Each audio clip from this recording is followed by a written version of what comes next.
आप किसी भी धर्म में चले जाइए, हर धर्म एक ही बात कहता है कि कण कण के अंदर ईश्वर विद्यमान है।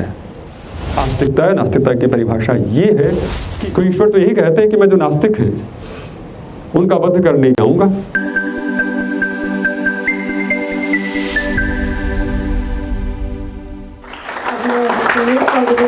डॉक्टर मनीषा अपना प्रश्न सुनील जी सम्मुख रखें। सर, मेरा प्रश्न थोड़ा सा अलग है। मैं ये पूछना चाह रही हूँ कि बच्चे ईश्वर को नहीं मानते। जैसा मैं कई बार बच्चों से बात करती हूँ, पढ़ाती हूँ, तो उस समय मुझे लगता है कि बच्चों का जो रुझान है वो ईश्वर की तरफ नहीं है। बच्चे मतलब नास्तिक होते जा रहे हैं। ऐसा क्या कारण है? बहुत बहुत धन्यवाद है। आपने, मुझे लगता है कि बच्चों से ऊपर का सवाल पूछ लिया, लेकिन तालियां होनी चाहिए। बहुत सुंदर सवाल है। ऐसे सवाल जब भी आते हैं मुझे बड़ा अच्छा लगता है। नहीं होता कि वो फिल्मों में आप देखते हैं हर हीरो कहता है बोले मेरे मन का रोल नहीं मिला, और वो काम करता रहता, बड़ा स्टीरियोटाइप हो जाता है। तो वैसे हम भी हो जाते हैं स्टीरियोटाइप के। ऐसे सवाल आते हैं, स्कूल्स में जाते हैं ऐसे सवाल आते हैं, है ना, कि वो बच्चा भी ये पूछेगा, ये टाइम मैनेजमेंट सब पूछते हैं और चीज़ें। और मुझे लगता है यार एक ही चीज़ को मैं इतनी बार रिपीट कर चुका हूँ, कितनी बार और बोलकर बताऊँ। बहुत बड़ी बात है कि ईश्वर को नहीं मानते हैं। अब इस सवाल में भी दो तीन तरह की चीज़ें छुपी हुई हैं। इन्होंने एक तो आस्तिकता और नास्तिकता पे सवाल उठाया है कि बच्चे नास्तिक होते जा रहे हैं, वो ईश्वर भी नहीं करते। दूसरा, ईश्वर को नहीं मान रहे हैं। तो मैं ही आपसे काउंटर सवाल ये किए लेता हूँ, ईश्वर को क्यों माने हैं, या इससे ईश्वर को किससे, कौन से ईश्वर को माने हैं? ईश्वर का स्वरूप अलग है, लेकिन ईश्वर तो एक ही है। ये बच्चे भी समझते हैं इस चीज को। क्यों माने? इसलिए माने कि जब बच्चे परेशान होते हैं, सुसाइड करने जाते हैं या पढ़ाई का प्रेशर होता है, तो उन्हें एक शांति की जरूरत होती है, जो मुझे लगता है जो ईश्वर में ही मिल सकती है। अब आपने ये भी कहा कि बच्चे नास्तिक होते जा रहे हैं, आस्तिक नहीं हो रहे। आपकी नज़र में नास्तिक और आस्तिक होना क्या है? आस्तिक वो जो ईश्वर में अपना ध्यान मनन करे, और नास्तिक वो जो ईश्वर को ना माने। बहुत बहुत धन्यवाद। इसके लिए तालियां होनी चाहिए। ईश्वर एक ऐसी चीज़ है, जैसे मैम ने बताया, मैं अपनी तरफ से कुछ नहीं कह रहा हूँ, इन्होंने बताया कि ऐसी चीज़ है जब आप थकते हैं, हारते हैं, टूटते हैं, बिखरते हैं, तो आपको साथ देती है। ठीक कह रहे हो मैम जी? मैं ठीक कह रहा हूँ ना? अभी तो कह रहे हैं कि ईश्वर वो है जब आप थकते हैं, टूटते हैं, हारते हैं, या फिर लगता है ज़िंदगी निराश है, अब सब तरफ से नाउम्मीद है, और उस वक्त एक कोई ऐसी पावर आती है जो कि आपको साथ देती है। यही तो है।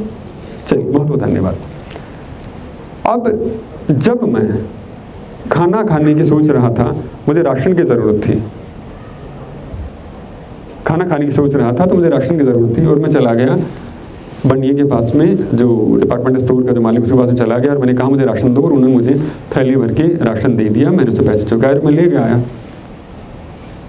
मुझे यहाँ ज़रूरत महसूस नहीं हुई ईश्वर की, कोई मेरा काम तो उसने कर दिया ना, मेरा तो वही ईश्वर हो गया। मेरा खुद का या मेरा कोई अपना इलाज होना था, मेरे किसी व्यक्ति का या उसका इलाज होना था, तो मेरे पास, मैं डॉक्टर के पास में गया और मैं उससे कहा, डॉक्टर साहब आप ही मेरे लिए भगवान हैं, आप मुझे बचा लीजिए मेरे बच्चे। तो क्या लगता है मेरे लिए वही तो ईश्वर हो गया, क्योंकि आपने तो यही कहा कि जो आपको साथ देता है जब टूट जाते हैं, बिखर जाते हैं, और जब आपको लगता है हर तरफ से नाउम्मीदगी है, वहाँ से तो चीज़ नहीं मिल, लेकिन यहाँ से आके मिल जाएगी, तो उसने बचा लिया। ऐसे ही जीवन में सब चीज़ें अलग अलग हैं, अलग अलग चीज़ें हैं, और अलग अलग चीज़ों की पूर्ति करने वाले भी अलग अलग लोग हैं। आप किसी भी धर्म में चले जाइए, हर धर्म एक ही बात कहता है कि कण कण के अंदर ईश्वर विद्यमान है, और उसको आप नहीं मान रहे हो, तो मैं क्या कहूँगा? आप नास्तिक हो, कि आप तो उसको मान ही नहीं रहे हो। वही तो है ना, कि आप तो उसको मान ही नहीं रहे हो। आप पूछ के देखिए, हर कम्युनिटी की एक बात होती है कि आप इसको नहीं मारे, उसका मतलब नास्तिक है आप। और बहुत सारी बातें हैं, मैं किसी धर्म विशेष का नाम नहीं लेना चाहूँगा, आप और हम सब जानते हैं कि वो कहते हैं कि नहीं साहब, ये तो बिल्कुल, ये तो गड़बड़ है, ये तो ईश्वर को मानते ही नहीं है। ये तो हर एक का अपना है, और छोटे छोटे ईश्वर जिन्होंने बना रखे, जिसको जो ईश्वर पसंद है, अगर आप उसको नहीं मानते हैं तो दूसरे वाला आपको हर नज़रिए से नास्तिक ही समझता है, क्योंकि आप उस वाले ईश्वर को नहीं मानते। तो आस्तिकता और नास्तिकता की परिभाषा ये नहीं है कि आप ईश्वर को माने या नहीं माने। आस्तिकता है नास्तिकता की परिभाषा ये है हम राम और रावण की बात करते हैं, रावण को कहा जाता है नेगेटिव कैरेक्टर था, ये था, ऐसा था, वैसा था। क्या कहेंगे उसे, आस्तिक कहेंगे कि नास्तिक कहेंगे? भगवान शंकर का भक्त था हम कि इतिहास में माना जाता है, शिव पुराणी पढ़ते हैं तो वहाँ पर भी ये प्रसंग आता है कि रावण से बड़ा भगवान भोलेनाथ का भक्त नहीं हुआ। तो क्या कहें उसे, आस्तिक या नास्तिक? कोई ईश्वर तो यही कहते हैं कि मैं जो नास्तिक हैं उनका वध करने के लिए, उनका हरण करने के लिए आऊँगा। तो उसका वध क्यों हुआ? इसलिए हुआ कि वो अपनी प्रेजेंस से नेगेटिविटी स्प्रेड कर रहा था, नकारात्मकता स्प्रेड कर रहा था, वो फैला रहा था नेगेटिविटी। तो आस्तिकता और नास्तिकता उस बात से मत अंदाज़ा लगाइए कि ये सुबह अगरबत्ती करता है या नहीं, ये चर्च में जाता है या नहीं, या गुरुद्वारे में जाता है या नहीं, या फिर उस देवता के माथा टिकाता है या नहीं। इस बात से कीजिए। अब हम कबीर को मानते हैं, कबीर को तो आप आस्तिक मानते होंगे, कबीर को, लेकिन कबीर तो किसी को ही नहीं मानते और कबीर को सब मानते हैं। तो क्या परिभाषा गढ़ी इसकी कि कबीर नास्तिक थे? कि उन्होंने तो साफ साफ कहा है कि अगर पत्थर को पूजने से ही अगर मेरे को ईश्वर मिल जाते हैं ना, तो मैं उस पहाड़ को पूज लूँ, चाहे उसको पूज लूँ, तो मैं तो बिल्कुल स्वर्ग में डायरेक्ट जाऊंगा। तो साफ साफ कह रहे हैं उससे बेहतर तो ये होगा आप चक्की को उसको पूजिए, तो इससे कि आपको आपकी चीज़ का जो पीस खा तो सकेंगे आप। तो आस्तिकता और नास्तिकता की बड़ी बात ये होती है कि आप नेगेटिविटी कितनी कम कर पाते हैं, आप लोगों के दिलों में विश्वास कितना पैदा कर पाते हैं, आपके पास में आके लोग कितने रिलैक्स हो पाते हैं। अगर आप ये कर रहे हैं तो आप खुद ईश्वर हैं, क्योंकि वेदांत दर्शन यही कहता है अहम ब्रह्मास्मि, मैं स्वयं ब्रह्म हूँ। अगर मैं अपने भीतर के ब्रह्म को आपको दर्शन करवा सकता हूँ तो मैं आस्तिक हूँ। अगर मैं नहीं करवा पा रहा हूँ तो मैं चाहे कितने ही कर लो, भले कितने ही जतन कर लो, नास्तिक हूँ। हम देखते हैं बहुत सारी चीज़ें होती हैं जो बहुत धार्मिक गुरु होते हैं, वो सारे पूजा पाठ पठन सब कुछ कर रहे होते हैं, लेकिन मतलब बुरे काम भी कर रहे होते हैं वो। तो क्या कहें उन्हें, आस्तिक या नास्तिक? तो सिर्फ तथाकथित रिचुअल्स को मान लेना ही आस्तिकता की निशानी नहीं है। आस्तिकता की निशानी ये है कि आप अपने जरिए, अपने होने से सोसाइटी के अंदर कितनी पॉजिटिविटी स्प्रेड कर पाते हैं। तो अगर आपको लगता है कि आपके होने से सोसाइटी को रिलीफ मिल रहा है, इसका अपलिफ्टमेंट हो रहा है, ग्रोथ हो रही है, तो इसका मतलब आप आस्तिक हैं। आपको किसी पर्टिकुलर ईश्वर को मानने की आवश्यकता नहीं है, आप खुद ईश्वर हैं और आपने अपने भीतर के ईश्वर को पहचान लिया है।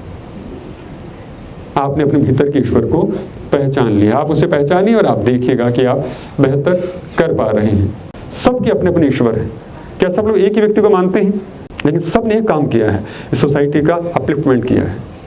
लेकिन वो मेरी तरह माथा नहीं टिकाते, मेरी तरह तिलक नहीं निकालते, मेरी तरफ चैंटिंग नहीं करते हो, तो क्या कहूँ, नास्तिक कहूँ ना? उनसे बड़ा ईश्वर कौन होगा जो दूसरे के लिए खुद को क्रूस पर चढ़ा दिए। तो ये तो रही आस्तिकता और नास्तिकता की बात। दूसरी बात आती है ईश्वर की बात कि ईश्वर क्या है।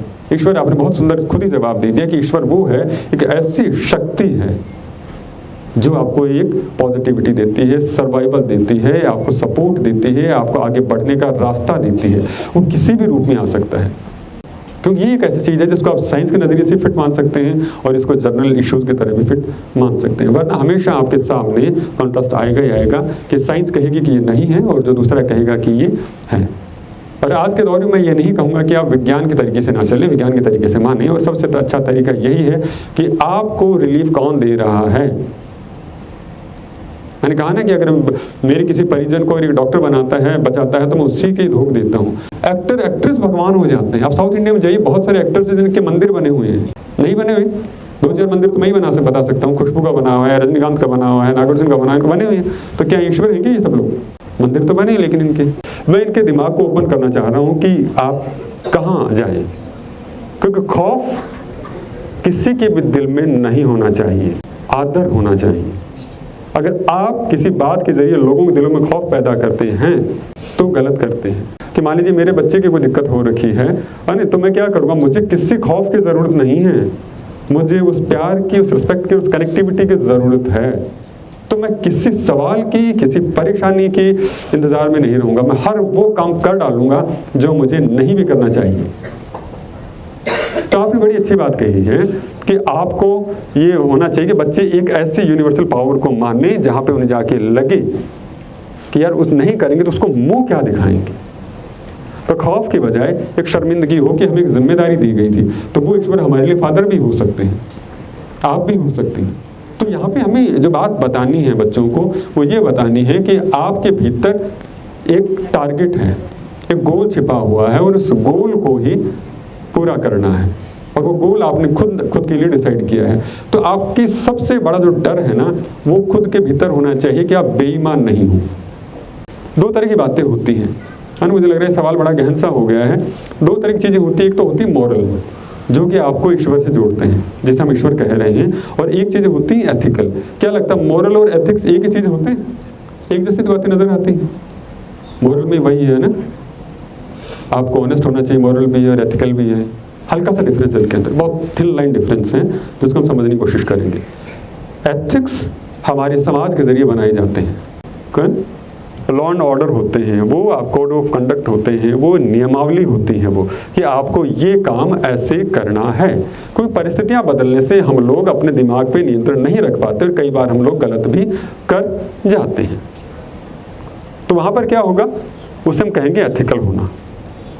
अब मान लीजिए कि सुबह जैसे कि 9 बजे ऑफिस आना है, और ऑफिस आप आइए और ऑफिस में 9 बजे नहीं आएंगे, तो हो सकता है अब आप लेट क्यों हुए, लेट मान लीजिए आप 9 बजे आपको ऑफिस आना था और आप लेट इसलिए हो गए कि आप रास्ते में किसी की हेल्प करने लग गए, आप है ना, कोई मिल गया मर रहा था और उसकी या कुछ भी हालत हो, एक्सीडेंट हो गया था, उसकी आप हेल्प करने लग गए। तो अगर आप दो तरह देखिए, अब आपके साथ दो द्वंद्व हैं। अगर आपने उस मरते हुए आदमी का साथ नहीं दिया तो आपका मोरल आपको धिक्कारेगा कि यार साथ तो मेरे को देना चाहिए। लेकिन अगर आप ऑफिस आते हैं और वो आजकल वो मशीन लगी रहती है, बायोमेट्रिक मशीन है, वहाँ पर आकर आप वो थंब करते हैं, इंप्रेशन देते हैं, तो वो आपको रिजेक्ट कर देता है। वो कह देता है एथिकल नहीं है भैया, आपका टाइम 9 बजे का था, और सैलरी महीने वाले दिन कट जाती है। यही तो होता है, यही डिफरेंस है। जैसे हम खुदा कह रहे हैं, जैसे ईश्वर कह रहे हैं, वही है कि खुदा आपको मॉरल देता है, एथिक्स आपको सोसाइटी से बनाते हैं। यानी खुदा जैसे हम कह रहे हैं वो किसी भी तरह का हो सकता है, लेकिन आपको भीतर से नज़र मिलाने की शक्ति देता है। वो आपको देता है कि मैं अच्छा कुछ कर रहा हूँ, फिर बाकी आपको किसी चीज़ की डर की आवश्यकता नहीं है। तो ये सोचिए कि आप जो कर रहे हैं, क्या उसे बेपर्दा होकर सबके सामने रख सकते हैं? क्योंकि कोई भी ऊपर से वो नहीं आएगा जो आपका से कोई वो देगा कि नरक देगा, स्वर्ग देगा। सारे नरक यही हैं, सारे स्वर्ग यही हैं। ईश्वर हमारे सामने फिर भी है। मैं अंत में जो कहना चाहूँगा कि ईश्वर है, वो ईश्वर इसलिए है कि वो लोग हैं जो दिव्य रूप रहे, जिन्होंने हमें सही रास्ता जीने की तरबियत दी, मार्गदर्शन दिया। तो लोग कि वो आप मेरे हम में सब में ईश्वर हैं। तो अगर आप खड़े होके, मैं खड़ा होके, कोई भी खड़ा होके वो तरबियत देने की कोशिश करता है, तो फिर हम उसी के अनुसरण में चलने लग जाते हैं। तो ये वाली बात होती है, हमें इसलिए उन्हें मानना चाहिए क्योंकि वो हमें एक सही रास्ता दिखाते हैं। और हम भीतर से इतने कमज़ोर हैं कि जब यहाँ से, मतलब एक लाइन होती है ना कि आपको यहाँ से वहाँ तक चलकर जाना, उसके बाद में आप आगे निकल पाएंगे, तो वो उस लाइन तक लेकर जाते हैं आपको कि भैया ये रास्ता तो यूँ करके आ जाओ और बाकी का रास्ता आप अपने हिसाब से तय कर लेना। तो ईश्वर को मानना इसलिए ज़रूरी है कि आप डाइवर्ट नहीं हो जाओ। तो अगर आप चाहते हो कि आप अपने जीवन में डाइवर्ट नहीं हो और एक फोकस हो के कि वहाँ पहुँचना ही है, तो उसको मानिए। और ईश्वर का नाम है सकारात्मकता, विश्वास, भरोसा, पॉजिटिविटी। और वो आप किसी भी रूप में देख सकते हैं, किसी को भी मानिए आप, लेकिन वो उससे कनेक्ट कीजिए और उससे वो पॉजिटिविटी है वो लीजिए कि ये नहीं लूँगा तो मैं भटक जाऊँगा। वो मुझे मारेगा नहीं, ऐसा थोड़ी ना वो ऊपर से आएगा मुझे मारने लग जाएगा। लेकिन अगर हमें वो रास्ता पार करना है और मंजिल को उस तरफ जाना है, तो उसके लिए ज़रूरी है उसका हाथ थामना। तो इसलिए ईश्वर को मानना ज़रूरी है कि वो आपको रास्ता दिखाता है। अगर हमने अपने आप को सही ढंग से सही रास्ते पे नहीं लगाया है तो हम गलत रास्ते में जाएंगे, डूब जाएंगे, दुनिया में तकलीफ हमें मिलेगी। मैं जानता हूँ कि बहुत सारी बातों का खंडन कर रहा हूँ, लेकिन मैं फिर भी कह रहा हूँ कि मैं सोच समझ के कह रहा हूँ। मत मानिए आप, ओम करिए और जो करिए सारी चीज़ें करिए, देखो पास हो जाओ तो मेरे को बता देना। तो ईश्वर वो है जो आपको पॉजिटिविटी देता है, जो आपका पथ प्रदर्शन करता है, जो आपको लेकर जाता है। तो कोई एक ईश्वर नहीं, आप सब ईश्वर हैं और आप सबके भीतर ईश्वर है। आप उस ईश्वर का तत्व पहचानिए और खुद को ईश्वर बनाइए, गलत रास्ते में मत चलिए। उसके लिए बहुत सारी जो बातें, मॉरल बातें, उनको आप अनुसरण कीजिए। तो मैं आप सभी ईश्वरों को प्रणाम करता हूँ। ईश्वर की जय की गई।